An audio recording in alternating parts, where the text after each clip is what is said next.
Hello, welcome back to PlayStation Access, where today we have played 45 minutes each.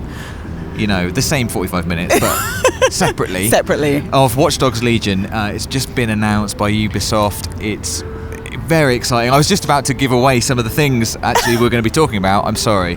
And We've made a list. Elle cannot contain herself. She needs to tell everybody about Watch Dogs Legion, specifically what 7 cool things you can't wait to do. 7 cool things, yeah, I can't wait to do. At least 7. Yeah, I mean, I had to narrow. It was like 28, but they said I couldn't make a video that long. So you have time, Elle. 7 it is, I guess. So let's do it. What's the first thing? First one is explore London.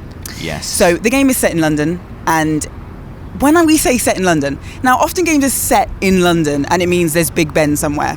Like, no. This time it is unbelievably replicated. So they sent a whole team to London. They took 80,000 photos. They recorded sound in like every borough in London. I mean, it's absolutely phenomenal. As somebody who grew up in London, I spent like the first 10 minutes of the game, they were trying to get me to play a mission, and I was like, just wait. I just want to walk over this bridge. I just want to walk through Trafalgar Square. Like, it's absolutely incredible. The detail blew me away. Yeah, me too. Like as you say, I've seen London in games before. I've seen places in games before that I know.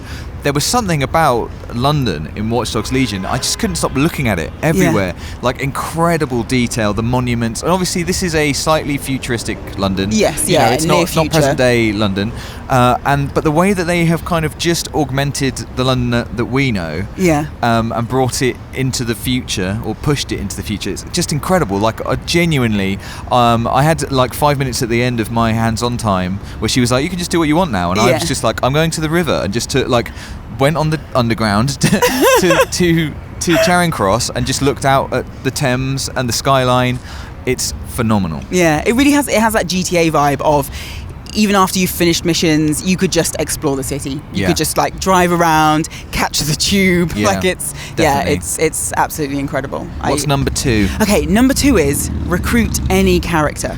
Now this is like massive. This is insane. Ridiculous. Like when they said, because obviously there were a couple of rumours that were going to be able to play as anybody in the game, any NPC, which obviously doesn't make sense, but you get the idea.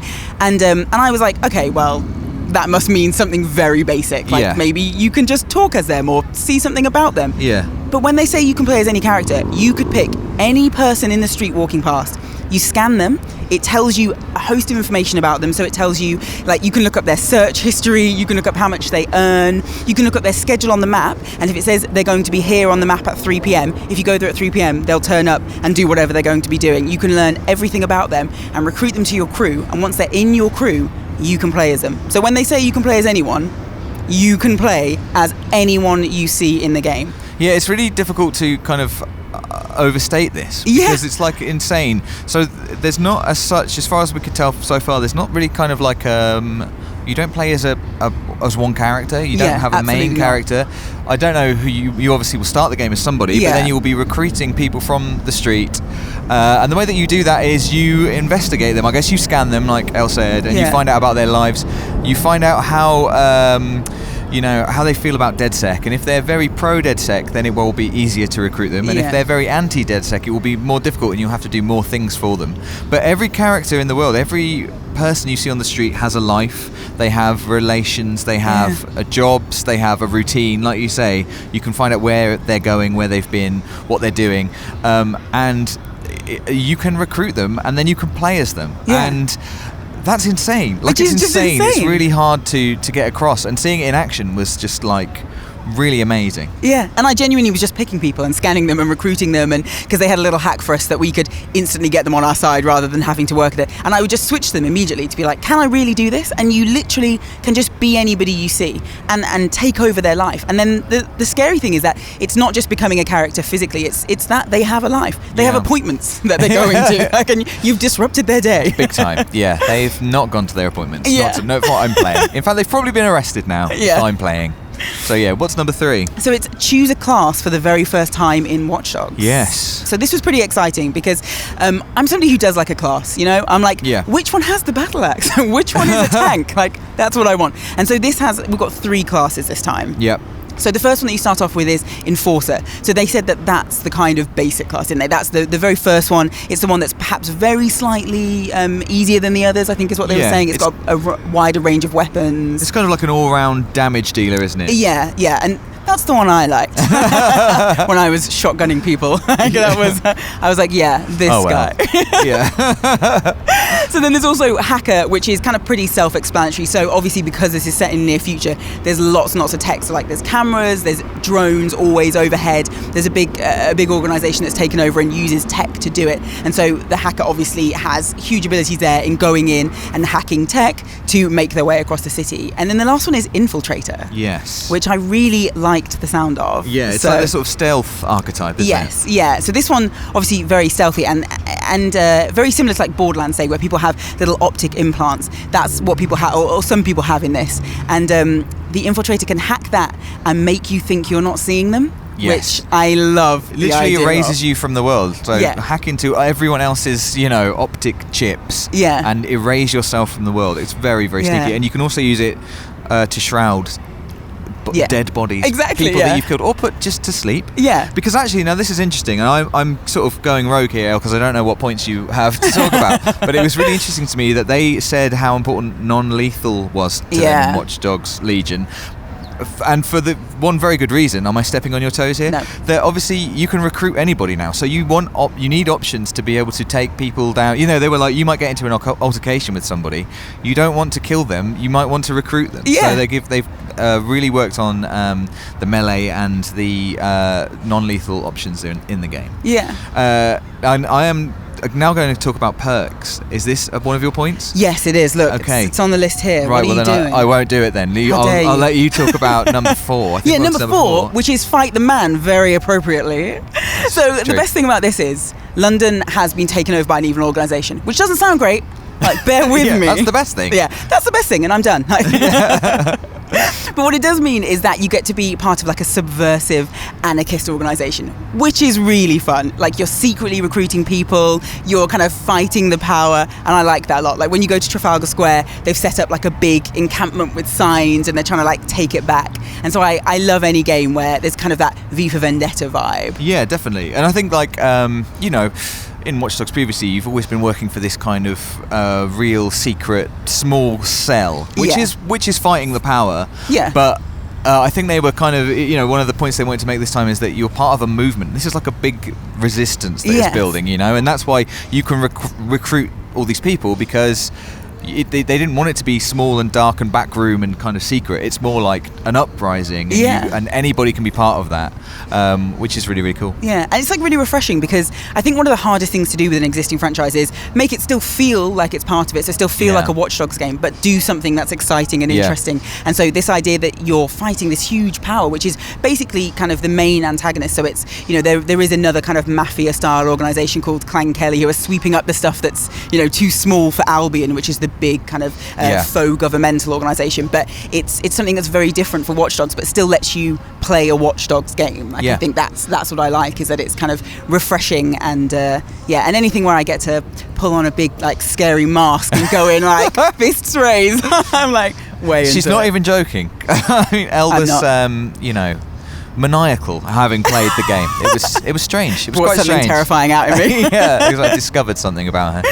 What's number 5? Okay, now you get to talk about perks, because it is customize your playstyle. Yeah, so this is the thing, because there are the 3 classes that we talked about, but within that you can change the perks that your character has to kind of make a subclass, and that's going to be really important, for determining exactly, which I think is great as well, because I think classes are good, because I like to know my strengths and weaknesses, and then figure out how I'm going to play to that. And then within that, you can, obviously change these perks to kind of push in a certain direction. And this goes back to the fact that you can recruit anybody, and this is something we didn't say about this, is that a reason that you choose to recruit somebody probably is down to their perks, or their innate kind of ability. So when you scan everybody, as well as seeing their job and their lives and their relationships and their schedule and all that kind of stuff, you also will find out their innate abilities. For example, someone might have a plus 50%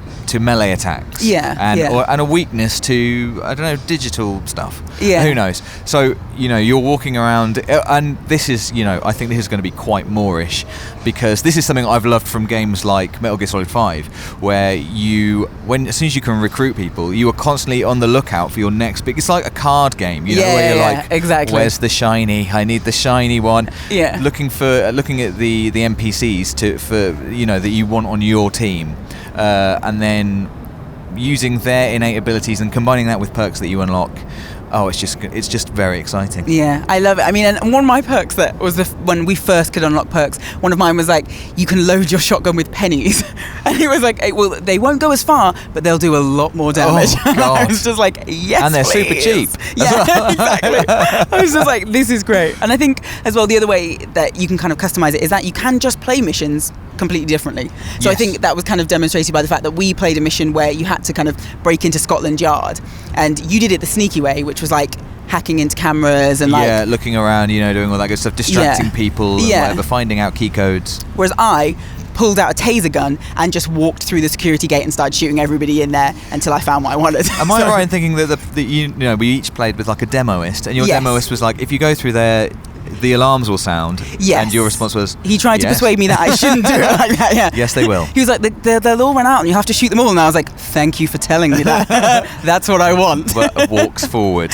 We should also mention actually that at this point we were playing as a very elderly lady, which I cannot express how cool that is. Nobody, I have never realised that I just wanted to play as an elderly lady with a massive gun. It's the coolest thing. I totally agree, and I feel like it's something we've not seen really before. No, never. And she was an elderly lady. She was less mobile. Yes. She was slower. What's the best thing? Because she runs like struggled.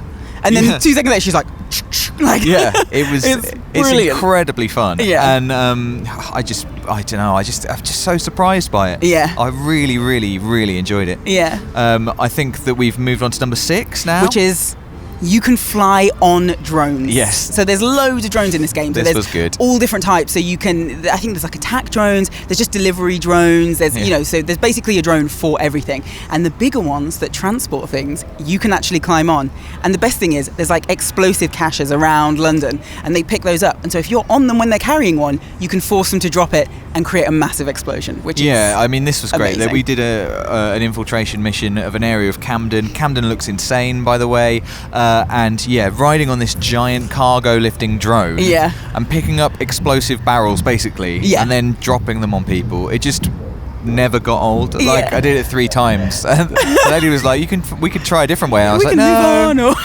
No, we'll just drop another explosive barrel on someone who's very unsuspecting, I think. Thank you. But it's brilliant. Good. It's kind of, they even said, it's sort of Green Goblin style on this massive hovering behemoth around London, which you have complete control over. It's very, very fun. It was just amazing. Yeah. And which means we're at number 7. We are.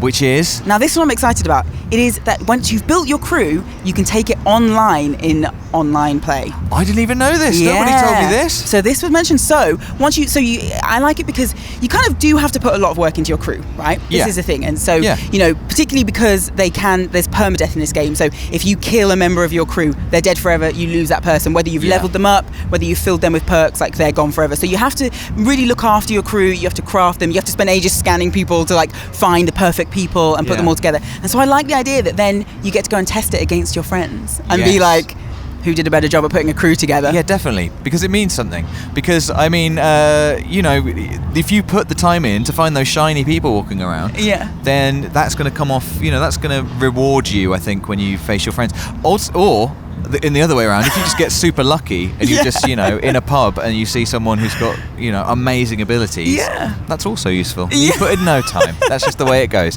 I think that's really a really fun thing, because you can find these people in the world, and recruit them for your needs, and then to take that team online, it's just I don't know, it's just really exciting. Yeah, there's something about it. So that's probably, they said, four-player co-op is what they're thinking for that. But yeah, I was like, oh, I can't wait. I can't wait to like take on you in particular. What? Why me in particular?